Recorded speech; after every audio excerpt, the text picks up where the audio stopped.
But today, we will speak about the Mohammedan spring.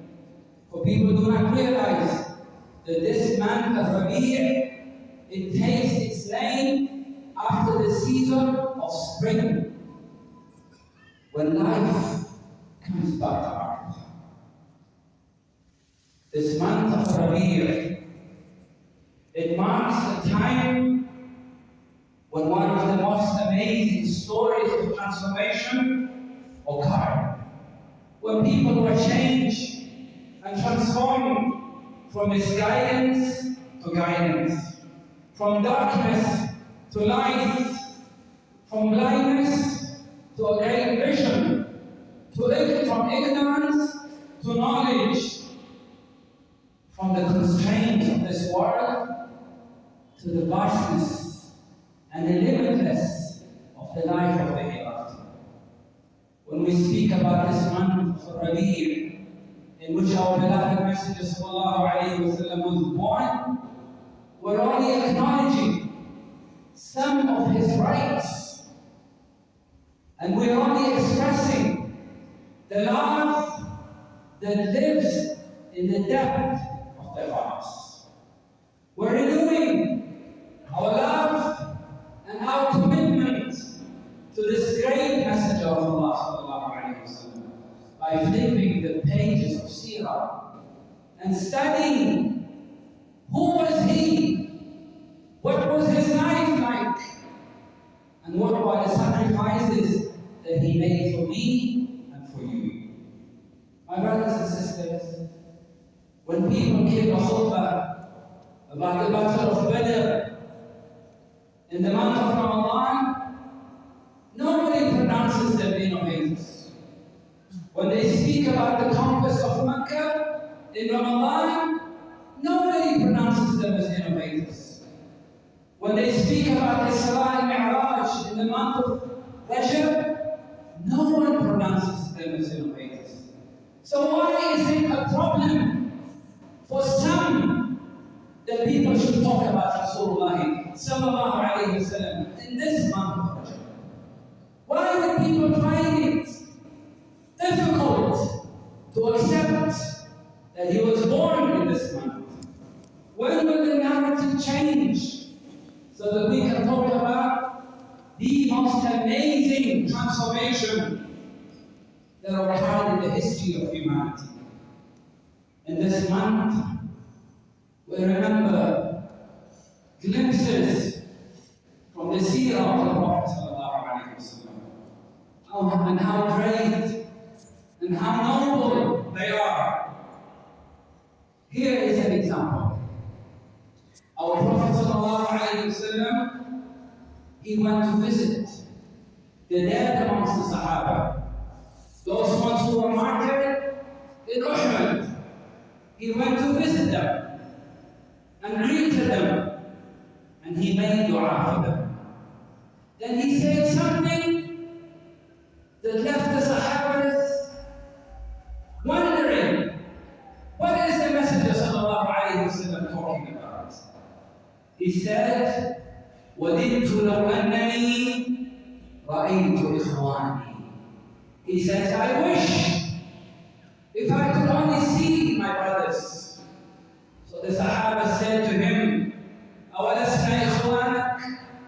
Are we not your brothers? قَالَ أَنْتُمْ أَصْحَابِي. He says, you are my companions. My brothers, قَوْمٌ يَأْتُونَ مِنْ بَعْدِي. People who will come much later, after I have gone. يُؤْمِنُونَ بِي وَلَمْ يَرَوْنِي. They will believe in me, yet they have not seen me. In another riwayah, he said, إِنِّي لَمُشْتَاقٌ إِلَى إِخْوَانِي. He says, I long to see my brothers. Expressing his love for you and me. Expressing his desire to see people who at the time did not exist, or perhaps existed in the realm of the unseen. I will not be exaggerating on this member, my brothers and sisters, if I quoted one of the noble people who said, that the love of Muhammad SAW for his ummah is greater than our love for him. Sallallahu alayhi wa sallam. In this month of Rabi', we remember this incident that was related by Abdullah ibn Amr ibn As. May Allah be pleased with both him and his father, that the Prophet ﷺ one night recited 2 verses of the Quran. Verses that are supplications by 2 different prophets. The first one is the supplication of Ibrahim alayhi رب إنهن أضللن كثيرا من الناس فمن تبعني فإنه مني ومن عصاني فإنك أنت الغفور الرحيم. My Lord, meaning the statues, they have caused many people to go astray. So whoever follows me is with me, and whoever disobeys me, then surely you are all forgiving, all merciful. And then he recited another verse, the statement of Isa alayhi salam, إِن تُعَذِّبْهُمْ فَإِنَّهُمْ عِبَادُكَ. If you punish them, they belong to you after all. وَإِن تَغْفِرْ لَهُمْ فَإِنَّكَ أَنْتَ الْعَزِيزُ الْحَكِيمُ. But if you forgive them, you are surely the Almighty, the Wise. When the Prophet ﷺ recited these 2 verses, he became emotional, and he cried, and he raised his hands, and he said, Ummati, Ummati, my nation, my nation. So Allah subhanahu wa ta'ala, who knows and sees everything, immediately dispatches Jibreel to go to the Prophet sallallahu alayhi wa sallam. Or Jibreel, go to Muhammad sallallahu alayhi wa sallam and ask him, what is it that makes you weep? So Jibreel comes, and his Lord knows. So he comes, and the Prophet ﷺ informs him why he cried. And when Jibreel goes back to Allah and he takes back this information, Allah says to Jibreel, O Jibreel, go back to Muhammad and say to him, verily, inna sanurabbika fi ummatika wa la nasuk. Verily, we will please you as far as your ummah is concerned, and we will never disappoint you. On that great day, on that fearful day, on the day of resurrection, each and every prophet will be crying, Nafsi, Nafsi, seeking to redeem their soul, except Muhammad sallallahu alayhi wa sallam. On that day he will say, Ummati, Ummati. He even said, لِكُلِّ نَبِيٍّ دَعْوَةٌ مُسْتَجَابَةٌ. Every prophet of Allah, he has a special dua that is answered by Allah. فَتَعَجَّلَ كُلُّ نَبِيٍّ دَعْوَتَهُ. And every prophet made haste to make his special dua. And we find it in the Quran. Nuh alayhi salam said, رَبِّ لَا تَضَعْ عَلَى الْأَرْضِ مِنَ الْكَافِرِينَ دَيَّارًا. My Lord, do not leave a single disbeliever on earth. And Musa alayhi salam, رَبَّنَا إِنَّكَ آتَيْتَ فِرْعَوْنَ وَمَلَأَهُ زِينَةً وَأَمْوَالًا فِي الْحَيَاةِ الدُّنْيَا. Our Lord, you have granted Pharaoh and his advisors luxuries and riches in this worldly life that they have abused to lead people astray from you. ربنا اشدد ربنا اطمس على أموالهم واشدد على قلوبهم فلا يؤمنوا حتى يروا العذاب الأليم. Our Lord, destroy their riches and harden their hearts so that they will not believe until they see the painful punishment. But Muhammad ﷺ says, وَإِنِّي اخْتَبَأْتُ دَعْوَتِي شفاعة لأمتي يوم القيامة فهي نائلة إن شاء الله من مات من أمتي لا أشرك بالله شيئا. For me it says, I have chosen to keep this special dua until the day of judgment when I will make intercession for my ummah, and this intercession will cover everyone in this ummah who died, and he did not associate any partners with Allah subhanahu wa ta'ala. How great is this Prophet sallallahu alayhi wa sallam? How considerate. If Allah wanted, He would have made us from the ummah of Isa or Musa or Dawood. But Allah, He chose me and you, and He honored us in a special way, and He made us the ummah of Muhammad sallallahu alayhi wa sallam. In this month of Rabi'ah, we're reminded of this story that our mother Aisha radiallahu anha, she shared. She said that one day Rasulullah sallallahu alayhi wa sallam, he left the house and he was in high spirits. He was happy. He went, but when he came back, he was distressed. He was visibly stressed. And then she said to him, Ya Rasulullah, خرجت من عندي وأنت كذا وكذا. You left me and you were in such and such a state. What changed?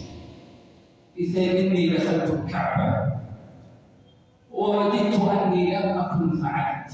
He said, I entered the Kaaba, and then in hindsight I said, I wish I never entered the Kaaba, for I fear that I have made it difficult for my ummah, because the ummah, they want to follow the footsteps of the Prophet ﷺ.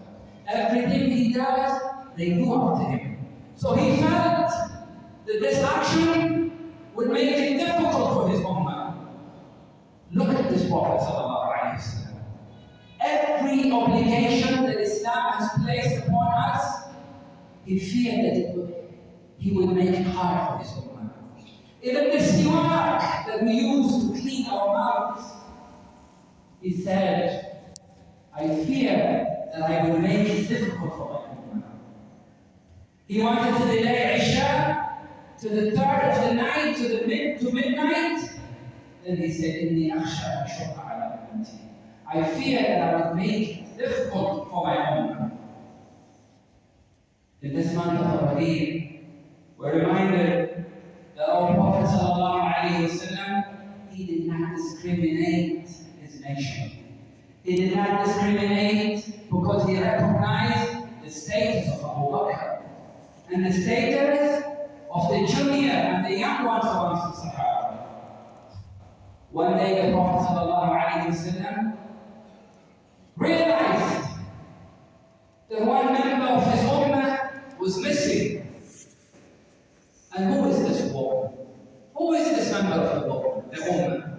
She was an ordinary woman. Nothing extraordinary. She wasn't a warrior, a fighter. She wasn't amongst the senior from the companions of the Prophet ﷺ. And her only contribution was that she used to sweep and clean the masjid. But this was his nature. He would seek amongst the people, the poor, the young, the downtrodden. He used to say, أبغوني ضعفاءكم هل تنصرون أو ترزقون إلا بضعفائكم. Verily you are given provision and support due to your support for the weak. Did you not see this video of this man? الذي نفخ. We can only say هذا نفخة كبر. He says, if you want me to give employment to your sons, don't ask me for employment. Ask me to give your children Panadol. I saw this clip, and perhaps many people saw this. This is what power does when it gets to the heads of people. And that is why we're always given a nasiha with no fear to the leaders, to those who are in authority, that they should humble themselves. And they should not think that they have superiority over people. Those people that you look down upon, these are the same people who put you in power. So the Prophet ﷺ, he asked about this woman, where is she? So they told him, Ya Rasulullah, إنها ماتت وكرهنا أن نوقظك بالليل. She died at night, And we dislike that we should wake you up at night. So the Prophet ﷺ, he said, "Dulluni ala qabriha." Show me her grave. And he went to her grave, and he prayed the janazah upon her, and he made a dua for this woman. This was not the only story of looking out for the weak and those ones that people don't see. In one of the battles, after the battle was over, and people are busy searching for the dead and the wounded, and he asks, "Who's missing?" And they throw names, so and so, so and so. And he keeps on asking, "Who's missing?" Until they say, "No one else." And then he said, "Inni la ajidu akhi Julaybi." He says, "Why is it that I cannot see my brother Julaybi?" Julaybi was one of the youngest amongst the Sahaba. As a matter of fact, people used to look down on Julaybi. He was not the best looking. He was not the top amongst the Sahaba. But the Prophet ﷺ acknowledges that it's missing. So they go looking for him, and they find Julaybi was martyred after he had killed 7 from the disbelievers. And when the Prophet ﷺ saw him, he took his body and he put his head on his chest. And he said, "Hada minni wa ana minhu." This one is from me, and I am of him. What reminded my brothers and sisters because of time, I say, go back and read the seerah. Go back and read. Because Allah subhanahu wa ta'ala, He wants us to know this Prophet sallallahu alayhi wa sallam. He says to us in the Quran, أَمْ لَمْ يَعْرِفُوا رَسُولَهُمْ أَمْ لَهُمْ مُنْكِرُونَ. They said that they do not recognize their prophets. How many people know this prophet? How many people know anything much about him? His seerah. Go and open the pages of the books of seerah and read the most beautiful of stories. If the story of Yusuf alayhi salam has been referred to in the Quran as Ahsan al-Qasas, what do you think of the story of Muhammad SAW? When he was born, and all the miracles that were witnessed when he was born, when his mother said that she saw light coming out of her womb, and through this light she could see the palaces of the Levant, which is in modern-day Syria. When she gave birth, when she was pregnant with the child, she says she did not feel the burden of carrying him in her stomach. And when the child was given birth to, read in the books of Sirah, you will find all of this information. There was no blood. There was no blood when he was given birth to. Read the story of when Halima Sa'diyah, she came with the women from the Badia, from the Bedouins. They came to Mecca looking for babies that they could suckle so that they could earn something. And every woman took a baby back home. She could not find anyone because nobody wanted to take Muhammad SAW. After all, he was an orphan. Who would give them payment? So eventually, when she couldn't find any child, she took Muhammad SAW. And the woman says, because of the tough times, there was no food, and her breasts could not produce milk. She also had her own baby infant, and the baby infant the previous night was crying the whole night because the mother did not have any breast, any milk in her breast. And when she took the baby, Muhammad, and she brought it to her breast, and the breast was filled with milk instantly. And the animal that she came on, that was left far behind the others, all of a sudden it is moving at such amazing speed that it overtakes all the others. Like one of the others, he said, this animal became like a V8. It overtook all the other animals. And asked Halima Sa'diyah and her husband, when it was night time, if they needed to light a light because the light of this baby, it would fill the whole room. This was no ordinary child.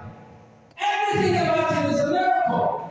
The first open heart surgery ever done on a human being, it was done on him when he was only 4 years old.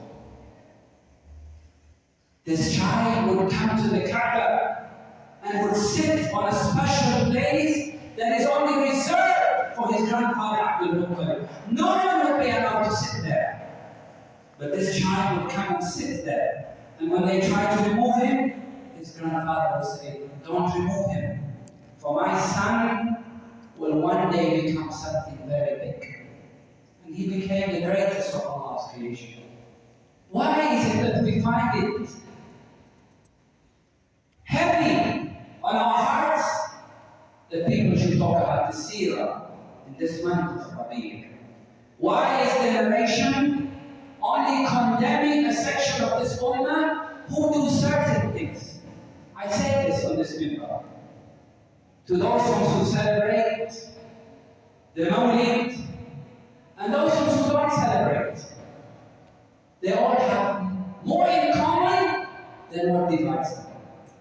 They are all united by the love of this Prophet ﷺ.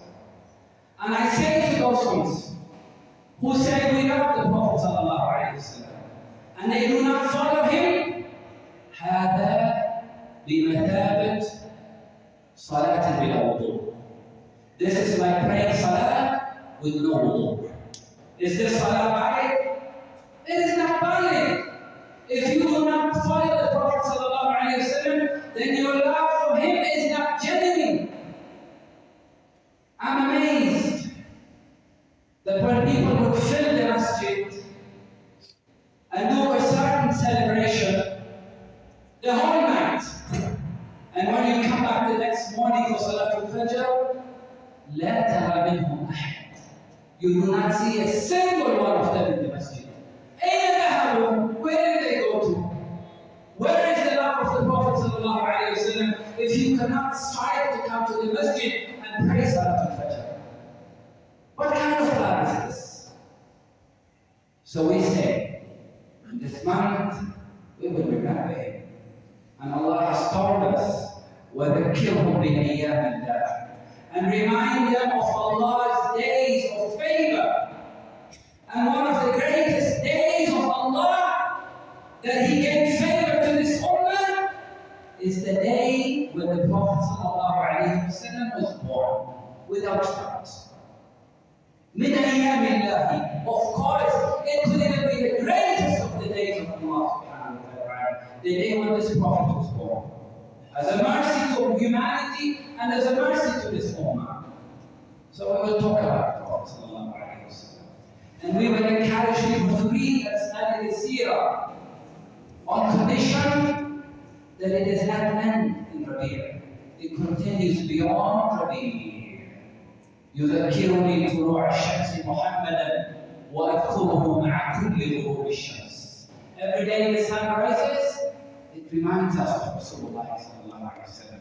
And every day when the sun sets, it reminds us of Rasulullah sallallahu alaihi wasallam. I know some people will misquote me after this khutbah, they will go spreading rumors. I've only expressed the love for the Prophet sallallahu alaihi wasallam. If you find that objectionable, then I have nothing to say to you, my brother, my sister.